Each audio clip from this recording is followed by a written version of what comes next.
اعوذ باللہ من الشیطان الرجیم بسم اللہ الرحمن الرحیم۔ سورۃ آل عمران آیت نمبر 8۔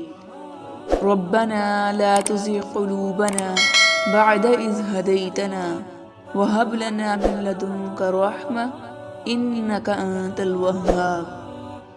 وہ اللہ سے دعا کرتے رہتے ہیں کہ پروردگار جب تو ہمیں سیدھے رستہ پر لگا چکا ہے تو پھر کہیں ہمارے دلوں کو کجی میں مبتلا نہ کر دیجیو، ہمیں اپنا خزانہ فیض سے رحمت عطا کر کہ تو ہی فیاض حقیقی ہے۔